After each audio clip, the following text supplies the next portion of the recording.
आज देश उजव्या आणि प्रतिगामी लोकांच्या हातात आहे। हे सत्ताधारी समूह धर्मनिरपेक्ष आणि लोकशाही मूल्यावर आधारित संविधान बदलण्याची भाषा आणि सूर निघत आहेत। हे कदापि चालणार नसून या देशाची राज्यघटना बदलून मनुवाद आणण्याचा प्रयत्न जनता हाणून पाडतील असा इशारा ज्येष्ठ नेते माजी आमदार कॉम्रेड नरसय्या आडम मास्तर यांनी दिला। तर मार्क्सवादी कम्युनिस्ट पक्षाच्या वतीने महामानव भारतरत्न डॉक्टर बाबासाहेब आंबेडकर यांच्या 67व्या महापरिनिर्वाण दिनानिमित्त दत्तनगर पक्ष कार्यालय येथे रंगप्पा मरेडी व कुर्मय्या म्हेत्रे तसेच पार्क चौक येथे आडम मास्तर यांच्या हस्ते पुष्पहार अर्पण करून अभिवादन करण्यात आलं। यावेळी एमएच शेख यांनी संबोधित केलं, तर सूत्रसंचालन व आभार प्रदर्शन ॲडव्होकेट अनिल वासम यांनी केलं।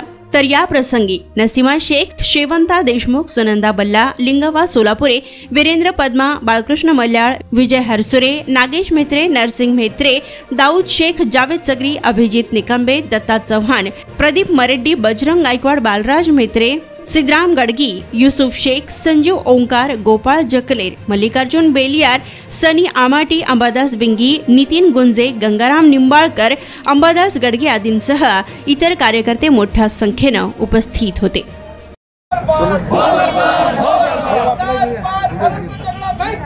नहीं चलेगा,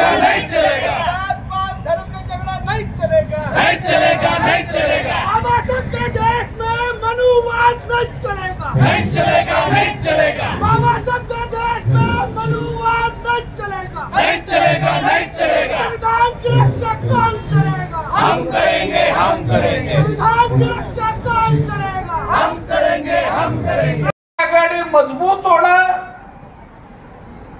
त्यातले जे छोटे पक्ष आहे त्यांना सन्मान देणं, काँग्रेस पक्षाने मोठ्या भावाची भूमिका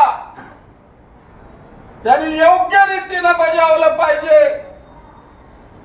डावे पक्ष असतील, लोकशाहीवादी पक्ष असतील, प्रांतिक पक्ष असतील, त्यांनी त्या पद्धतीने योग्य वागणूक दिलं पाहिजे।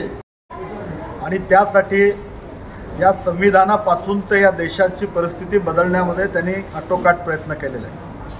आणि आपण ज्या वर्गामध्ये काम करतो त्या वर्गामध्ये प्रामुख्यानं हा सगळा वर्ग येतो। पूर्वीच्या काळामध्ये सवर्ण हे पिळवणूक करायचे आणि भांडवलदारांना साथ द्यायची। आत्ताची परिस्थिती सुद्धा तशीच आहे।